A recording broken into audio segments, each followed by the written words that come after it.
کہا کہ اب حضرت جبریل علیہ السلام نے رب کی بارگاہ میں عرض کی مالک، یہ اسرار الاولیاء میں لکھا ہے کہ حضرت جبریل علیہ السلام کہتے ہیں کہ میں نے رب سے عرض کی کہ مالک، میں نے حضرت ابراہیم علیہ السلام کے بڑے بڑے واقعات سنے ہیں کہ وہ بہت آپ کا دوست ہے، میں بھی اس کو آزماؤں وہ آپ کا کتنا آپ سے محبت کرتا ہے، کتنا آپ سے عشق کرتا ہے۔ اب حضرت جبریل علیہ السلام نے رب سے اجازت لی، جب تو رب نے اجازت کہا کہ جا جبریل میرے بندے کا جا تو امتحان لے۔ اب حضرت ابراہیم کا امتحان لینے کے لیے جبریل آئے۔ جب حضرت جبریل علیہ السلام جب آئے نا تو حضرت ابراہیم علیہ السلام بکریاں چرا رہے تھے۔ جب بکریاں چرا رہے تھے نا تو وہ حضرت جبریل علیہ السلام اوپر جگہ صفا پر بیٹھ کر نا اللہ کا ذکر کرنے لگے۔ جب اس نے اللہ کا ذکر کیا نا، جب اس نے اللہ کہا، جب اللہ کہا نا، حضرت ابراہیم علیہ السلام بکریوں کے ریور سے نکل کر نا اس کو دیکھنے ہے کہ کس نے میرے محبوب میرے رب کا نام لیا ہے۔ اب جب اس نے نام لیا نا اللہ، تو حضرت ابراہیم علیہ السلام اس اجنبی شخص کے پاس دوڑے گئے اور کہا کہ یار تو اجنبی ہے، ایک بار پھر تو سنا، میں اپنے رب کا نام تیری زبان سے سننا چاہتا ہوں، ایک بار پھر تو کہہ۔ تو وہ جو حضرت جبریل علیہ السلام کہنے لگے یار پہلے لیا تھا میں نے اپنی مرضی سے، پہلے میں خود ذکر کر رہا تھا اپنے لیے، اب تو کہہ رہے اب کیونکہ تو ذکر مجھ سے کروائے گا تو اس سے کچھ مجھے مال بھی دینا ہوگا، کچھ ایسے تو میں نہیں کر سکتا۔ تو حضرت ابراہیم علیہ السلام نے کہا کہ یار ایک بار ذکر کر، ایک مرتبہ کہہ اللہ کہا کہ آدھی بکریاں تو رکھ لینا۔ تو اب اس نے پھر کہا اللہ، جب اس نے اللہ کہا حضرت ابراہیم علیہ السلام بے ہوش ہو کر گر پڑے۔ جب بے ہوش ہو کر گر پڑے نا تو حضرت ابراہیم علیہ السلام کو جب ہوش ہے نا تو پھر کہا کہ وہ آدھی بکریاں لے لو۔ تو پھر حضرت ابراہیم علیہ السلام نے کہا کہ ایک بار پھر کر اللہ۔ اب اس نے کہا کہ اب تو آدھی بکریاں تو دے دی ہے، اب آدھی اور لگے گی پھر میں اللہ کہوں گا۔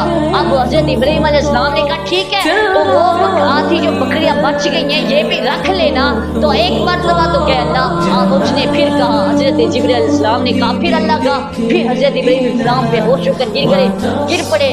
پھر جب ہوش ہے پھر کہا کہ آدھی بکریاں ساری کی ساری بکریاں تیری ہوگی۔ اب حضرت ابراہیم علیہ السلام نے پھر کہا کہ پھر کر میرے رب کا ذکر۔ اس نے کہا کہ یار اب تو تیرے پاس بکریاں تو نہیں ہیں، اب تو جو تیرے پاس بکریاں تھی کثیر تعداد میں 1000 بکریاں، 1000 سے بھی زائد بکریاں کی ساری میرے پاس آ گئی، اب تو مجھے کیا دے سکتا ہے؟ ساری چیزیں تو نے مجھے دے دی ہے۔ تو پھر کہتے ہیں ذکر کر، تو میرے پاس کچھ ہے تو نہیں کہ میں ذکر کروں تو مجھے دے۔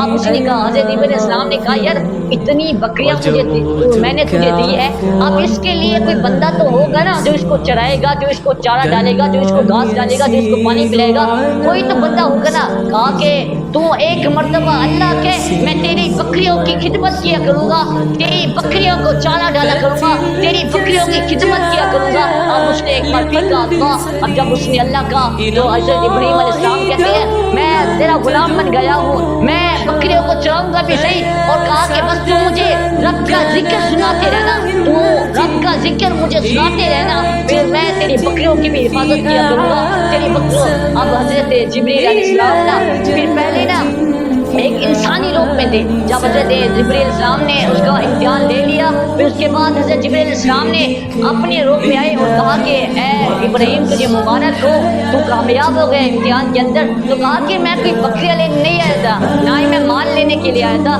بلکہ میں تو تمہارا امتحان لینے آیا تھا کہ تو رب سے کتنی محبت کرتا ہے، کتنا عشق کرتا ہے۔ کہا کہ بس تو کامیاب ہو گیا ہے، تو نے تو ساری بکریاں بھی مجھے دے دی ہے اور تو خود ہی غلام بن گیا ہے رب کے لیے۔ کہا کہ ابراہیم بس جی میں نے تیرے امتحان لیے، یہ ساری کی ساری بکریاں تو اپنے پاس رکھ۔ تو کہا کہ اے ابراہیم رب نے ایسے تو نہیں کہا قرآن کے اندر واتخذ اللہ ابراہیم خلیلا، کہ رب نے حضرت ابراہیم علیہ السلام کو اپنا دوست بنایا ہے، اپنا خلیل بنایا ہے۔ یہ حضرت ابراہیم علیہ السلام نے اتنی قربانیاں دی ہے، پھر جا کر اپنے رب کا محبوب بندہ بنا ہے۔ اور کہا کہ حضرت ابراہیم علیہ السلام نے اتنی سب سے پہلے اپنی بیوی اپنے اولاد کی قربانی دی، اس کے بعد پھر اپنی جان کی قربانی دی، نمرود نے آگ میں جلایا، پھر اپنی قربانی دی، پیچھے نہیں ہٹے۔ پھر اس کے بعد آپ نے اپنا مال دولت ساری کی ساری رب کے نام پر لٹا دی، اور آج اسی کی وجہ سے حضرت ابراہیم علیہ السلام کی ہم سنت پر عمل کرتے ہیں، اس نے ایسی اپنے رب کو راضی کیا۔ اللہ تعالیٰ کی بارگاہ میں دعا ہے کہ اللہ تعالیٰ ہمیں جو کچھ سنا ہے اس پر عمل کرنے کی توفیق عطا فرمائے۔